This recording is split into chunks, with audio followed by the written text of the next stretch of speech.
Oh, nagbayanas natin ang mga mukha niyo. Hindi ko ba kayo sanay? Sanayin niyo na ang mga sarili niyo sa mga pangakong nagpapako. At sanayin niyo na rin ang sarili niyo na wala tayong katulong dito. Ate, tama na. Tortang talong lang ang ulam. Hindi bale. Kung nagpadala uli yan ng pera, marami na uli tayong ulam. At hindi lang ulam t-shirts, pabango, bags, sapatos. Ate, tama na sabi! Michael, dalhin mo na yan si Daday sa kwarto. Sige na anak. Daday, pasok sa kwarto, sama sa kuya. Sige na anak. Pwede ba? Tigilan mo na nga ang pagtawag sa kanila ng anak. Mamiss pa ni Dada yan, mawawala ka rin naman. Ikaw na naman ang hindi kumikilala sa akin ina eh. Oh? 1, 2, 5, 6 na linggo. Tingnan natin kung hindi si Tito Norma uli maging nanay niyan. Ano ba talagang gusto mo, Carla, ha? Hindi ba ito ang gusto mo? Pinagtutulakan mo ako umalis? Oo. At sana, huwag ka nang bumalik. Bastos ka talaga, ano? Nay! Ano?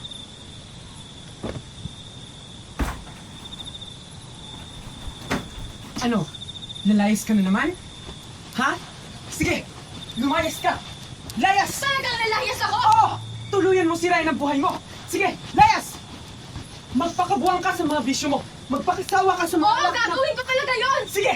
Lumayas ka! Magpubuntis ka! Nay, tama na. Tingnan ko lang kung respetuhin ka na anak mo.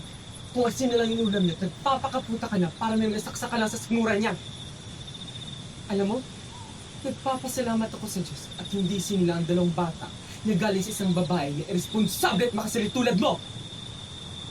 Kung magkakaanak man ako, sisiguraduhin kong magkasama kami sa hirap ginhawa. Hindi ko siya ipagpapalit dahil lang sa pera!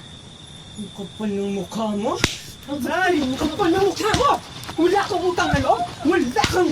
Ang kapal ng mukha mo! Ikaw sumira ng buhay mo! Ikaw sumira ng buhay mo! Ang kapal ng mukha mo! Wala kang utang na loob! Ang kapal ng mukha! Ang kapal ng mukha mo! Kung ayaw mo sa akin, ayaw ko rin sa'yo! Sana hindi nila ako nagina mo. Sana hindi rin kita naging anak. Ngayon, kung iniisip mo na hindi mo ako pinili bilang ina mo, sana maisip mo rin na hindi itong buhay na pinili ko para sa inyong mga anak ko. Kung iniisip mo na sana, binalik kita sa tiyan ko, sana maisip mo rin na ilang beses kong ginusto na hindi na kayo pinanganak. Para hindi niyo maranasan ang hirap dito sa mundo.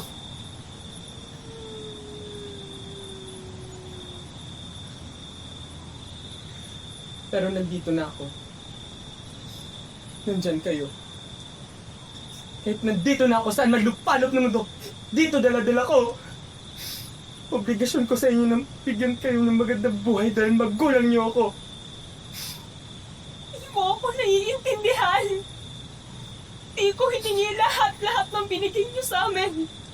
Kayo ang may gusto nun, hindi ako. Dahil mahal ko kayo. Mahal ko kayo.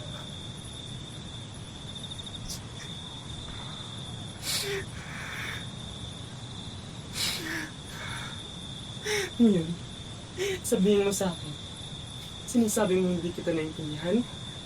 Bakit, Carla? Ako ba inintindi mo kahit minsan? Hindi. Sarili mo lang inintindi mo. Sana, kahit minsan, binigyan mo na lahat ng paghihirap ko sa inyo, lahat ng sakripisyo ko sa inyo. Sana, kung umiinom ka ng alak, habang hinihitit mo si sigarilyo mo, habang nilulusin mo ang perang pinadala ko, sana maisip mo rin, kung ilang pagkain na tinis ko hindi kainin, para makapagpadala ko ng lang pera rito. Sana, kung nakahiga ka dyan sa kutsyon mo, natutulog, maisip mo rin kung ilang taon kong tinis ang matulog mag-isa habang nangungulila sa yakap ng mga mahal ko.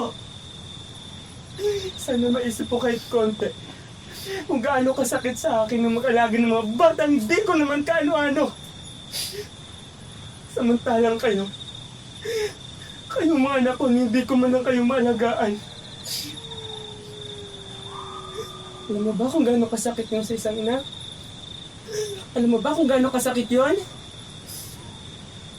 Kung di mo kaya ituring bilang isang ina, Respetuhin mo na ako bilang isang tao. Yun lang, Carlo. Yun man lang.